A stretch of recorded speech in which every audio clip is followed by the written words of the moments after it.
Welcome back, my gardening friends, to September tour of my allotments and the jobs for September. We'll try and make it as quick as we can, but as normal there's lots to share, and I'll be doing lots of little videos for you to watch. It's for my blog, but you can by all means watch them. I'm getting on with this compost, getting that sorted, getting it bagged up. I need to get the rest done. I've got 4 of those pots that we got earlier. We've got some nice manure that I was able to find the other day. That'll be some nice stuff to layer within these pallet collar raised beds. I normally do them 4 high. I've got plenty of compost and materials to add to them, so it doesn't cost me any money to fill them. This is the spent compost homemade mix from Digwell Greenfingers single seed potato challenge. We've already said we've turned the water off to the wick guttering system. I'm going to do a few changes to that, a few tips that I've been given. This is one of the large peppers, Cal Wonder. It started to go rotten, so is one of my Diablos, but we've already got some really nice ones. You try and leave them to change colour and it never happens, so I'll take those off. That will then encourage the others to fruit. And remember, if you're struggling to get things to fruit like cucumbers, tomatoes, anything like that, stop feeding, stop watering. They think they're going to die and then they'll produce fruit. And we're going to see if we can save lots of seeds, so we'll be leaving a few cucumbers. Those Cal Wonder, we'll save those even though they're a bit wet and manky, but it's only nature. They would drop on the floor and then grow on, and the same, I'll continue to save seed from the Diablo that we had given us. But overall, not too bad considering we had the bacteria wilt. Not very productive other than those peppers and cucumbers. The comfrey's got into a bit of a spurt again, so I think I'll cut a load back and add it to the compost bin. I've absolutely put loads and loads of material in there and it keeps compacting down. That'll be ideal for my homemade mixes in the spring. I need to clear this space to get the trommel into position, get that sheet put down so that we can collect all our leaf mould, and we'll be taking out of that bin. So we've got lots of things to move about. I've got to find a home for that guttering. We'll be keeping an eye on the fruit harvest. Near enough all my fruit this time has been devastated in one form or another with little grubs. I don't mind the grubs, but they seem to take offence me eating them. I'll be having a look at my condor potatoes. I want to see whether I can enter a large one into the Malvern Autumn Show, the National Giant Vegetable Championships, and we'll be looking at one of those bags. And we've planted some more in those, and here are the Jerusalem artichokes in the other bag. I've got those 3 together. We'll see how those bags performed over this summer. For those that just watch the tours, I've cleared out all the old strawberries, and we've taken 1 cherry tree from here. No other trees. That 1 cherry tree was taking all that room up, half a dozen cherries. Not worth it. I'll get such a lot more strawberries, so because this is soil that hasn't had all those extra things in that I can produce and get for free, I'll be taking that soil out. We'll start at the bottom by putting a bit of manure, and then we'll start layering it and mixing it, so that I've hopefully at the end of it got a bit of soil left to add to these other pallet collar boxes on the allotments, just to give them a bit of body. Because at the end of the day, soil, all it is sand with all the organic materials that have been dropped on it over all the millions of years. So Just need to help it along and spread it out a bit. This is my homemade, not homemade spade, but it had a wooden handle. I welded a metal bar to it, and that there, the bar and that is off a extension for a street lighting sign, and then we put a bar in there. That will never break. Hopefully I won't have to use it for too much longer. Over August we got all these pallet collars, a recent find that the cannabis growers dumped. I didn't take the clay balls, I just helped myself to those. We found a plank of wood, a couple of the trugs, and these buckets as well. That plank of wood has probably not done my apple tree much good. There again, it may not stop in. But I've just started to take a few of the pears. One of the trees that I will definitely save. Somebody asked me about the rust spots. If anybody does know what that is, I've never researched it. It's never done the fruits any harm. But somebody did ask me about that. Please leave me a comment. I'll also be having a look to see if we've got 3 decent sticks of rhubarb for the show. If so, I'll add that to the list. And the autumn fruiting raspberries and the blackberries have been very, very productive. Very nice they are too. All fed over the winter with nettle tea, and then during fruiting, or just before fruiting, comfrey. Now I found all those little trays, I can get rid of these now. I'll put them out for others to use, but I'll just sit my cloth bags on there and water from the bottom, but they're not very deep. And this wheelbarrow's going down to the shop to see if we can swap it for a couple of bags of compost, as I'm keeping this one because it's a lot narrower and it'll go around the beds easier. So that's another recent find, and we just changed the actual tyre and rim.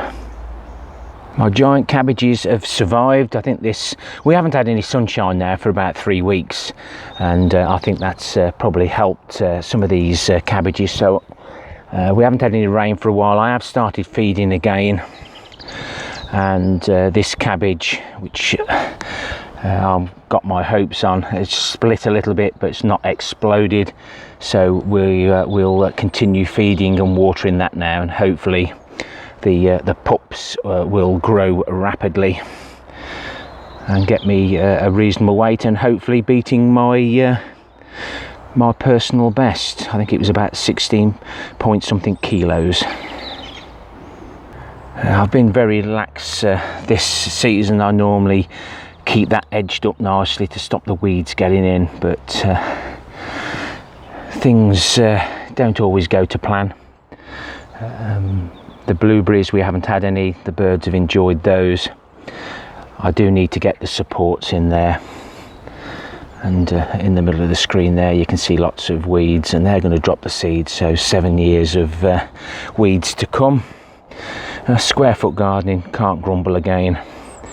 We've got some nice things growing. We've got all our potatoes here at the moment, and any signs of any frosts, we'll get those into the polytunnel. But let's let them enjoy some sunlight.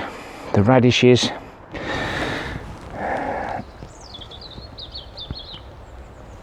they're about ready to pick, but because we haven't had any radishes for a while, we've been eating these seed pods, and the next harvest I take from here. Somebody suggested pickling them just to try, so I'm always up for that. But there must be thousands on here, just for the sake of a few, letting a few radishes go to seed. We've had a tidy up on here. This is going to be my next year's carrot bed. We're staying well away from the pallet collar beds because of the my friends, the rats, and the carrot willow aphid and motley dwarf virus. So this bed will be successionally sown next year. The oak tree is doing okay. The squirrels dumped that into the compost that was dumped on the side of the road. Cobra beans, far too many. I'm going to let a few go to seed and save those. I don't think Ratty has found these carrots at the moment, and these are the icicle long white. They're a bit warm, need to be cooked really, and the peas are doing so much better with these wire mesh things that we acquired. And we've got some sugar snap pods there. These are the Kent Blue, these are the Knee Plus Ultra, and those will be Kelly's sugar snap peas. Doing so much better on these frames. And these are the Jerusalem artichokes in the smaller buckets. I can harvest a few when I need them. No flowers at the moment. Poor old sprouts are got white fly and all sorts on them, and you can see all the poo on them. Shouldn't hurt them. I'm going to take this net off now and get these all supported during this month, get it tidied up. We're not going to get anything extra off these for snacks. This one didn't come to nothing, that was the graffiti. Need to get tidy, give the slugs and everything else nothing to eat. We've got some more graffiti F1 here, 2 rows. We've got the autumn giant cauliflower there, and there's the sprouting claret sprouting broccoli. So we've got 3, 6, 8 of those, and I've got a new variety to try next year. This kale has been doing really well, keep taking a harvest. We did have an attack of caterpillars. I hand-picked everyone off, and my robin was very happy. And here's some of the lettuce that we've got in the street lighting covers, and they are doing a lot better than the ones out in the open. I'm not going to do so many long beans next year. Again, I got a little bit excited. A lot of these are going to seed, so we'll let them run. But my friends at work, they've been enjoying them. The ones you get from the shops, you know, you get about 4 beans and for £2, and I end up wrapping a great big newspaper bag full up for them, and they absolutely love them. So it's good to share. This is my permanent asparagus bed. Was a bean bed, and they seem to be doing quite well. They keep throwing little shoots up, so hopefully next year I might be able to take a few of the new growths, and I think we just need to get some supports as well, just to hold the ferns up. And these are the condors that I've got in the ground.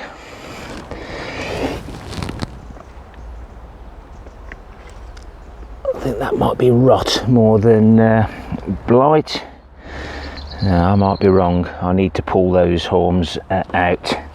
I don't cut them, because if you cut them, if there's any blight spores on the surface, they might travel down the stem, so always pull them out. I need to pull those out today. I'm convinced that is blight.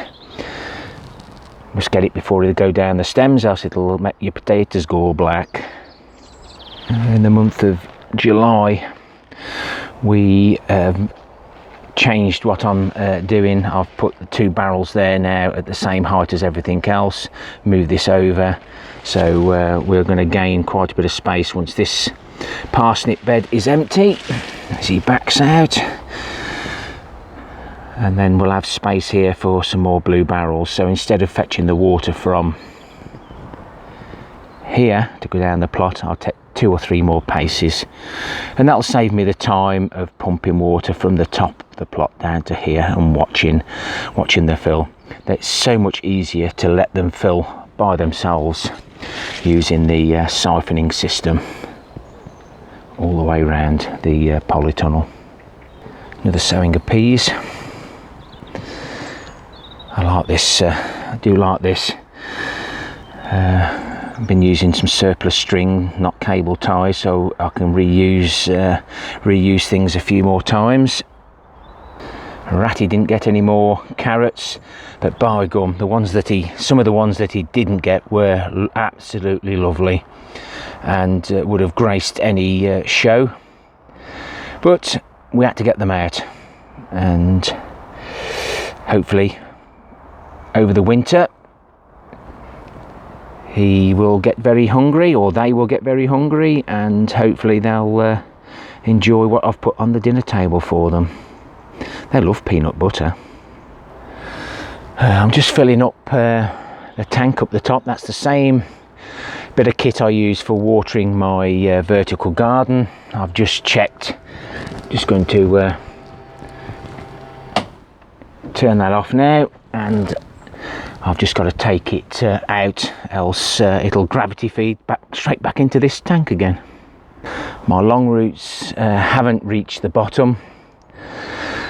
Be interesting to see how long they have got. I did a different compost mixture and feed this time on all of them. They were all the same. I should have done half and half to see which did better, but time wasn't on my side because of the polytunnel build. I must say I'm really impressed with these heritage variety of French bean pongo. They're so productive and low, so instead of having all these French beans, Cobra, and all the other long beans, I'll limit the amount of long beans I do and have lots of these. They're so tasty. Repairing the bed, what happens, when I put the plastic in, if I don't do it properly, the weight of the soil as it sinks and the worms do their bit, it just rips it off and drops it down, so I've got to put another layer of plastic in there. I'll be deciding what I'm sowing next year. This is my seed box. It's like a cassette box, photo box. I ordered some seeds. Which ones? These I was really impressed with. Now, Alan from the Dawn Chorus Plot sent me a packet of this variety, and I was so impressed with them. You know, I like plenty of colour on the plate because sometimes we eat with our eyes, but there's such a lovely mixture, and some of these leaves are really thick, crunchy, and a great addition to anybody's plate, or just an excuse me moment. And the instructions are there how to seed save and cooking. So I bought a few more, and then I had a bit of a mail call from Alan at the Dawn Chorus Plot.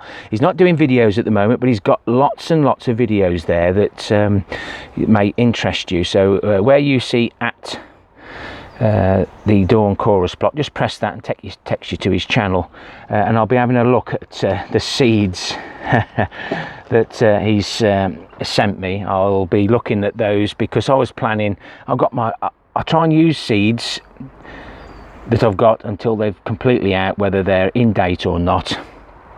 And I just lost the focus. No. And then Alan sends me this, and that's through all next year's ideas out, but we'll be having a look at what's in there and seeing what we can grow. Lots and lots of different varieties of tomatoes. So, but I do like to try things, and then I'll always know what to grow in the future. And this tank has been very useful. We had quite a few carrots in there, but of course Ratty found it. But it's been ideal because these water barrels are all linked, so the water goes in there, comes across here, fills them up. We take water from the end one, so this is making good use of the space. And we've got another successional sowing of sugar snap peas. Oh, hang on, no, sugar snap peas, turn it over. Pongo, I keep spelling it with an M, do apologise, Bill and Val. Pop and have a look at Bill and Val's allotments as well. Yeah, so it's another successional sowing of pongos. These are the sliced strawberries. Again, I need to cut all these runners off so they concentrate all their energy into the crowns. And again, over the summer, ideal spot for them. They're not hurting nothing. And over the winter, I'll pop them inside, hopefully, for an early crop. They're already trying to flower, and I should take these off. I did do an excuse me moment the other day, but it's not doing them any good at this time of the year. And the courgettes, zucchinis, are now coming to an end, but I will be letting one grow fully and see if we can save any seed from this yellow variety. I'm sure that's a little bit blurry. So these are all connected up all the way around the polytunnel, and we've still got quite a bit of water. Still haven't filled this tank up. This one's full. Both of these are full. First bit of blight in the polytunnel. I was stripping all the leaves back. Well, not all of them, just give it enough to keep them alive. And I found a little patch of blight on one, so I normally just dump everything on the floor, but the floor's been tidied up. And hopefully we won't lose too many tomatoes over it. This is that pepper that we got from work, and that's bigger than the one I got from work. It was red, but I think I may harvest those before they go red, else they'll go rotten like the others did. But tomatoes galore. I'm having to water the strawberries because these beds dry out really quickly, and that isn't helping the tomatoes. They're still splitting, but there's more than enough, so I'm happy with that. And these orange banana vine tomatoes, highly recommend those. At the end of the day, a tomato's a tomato. Thanks for watching, guys. Saying I've got still lots to share. It's for my blog, and you can watch if you wish. Happy gardening to you all. Till next time, my friends. Ta-ra for now.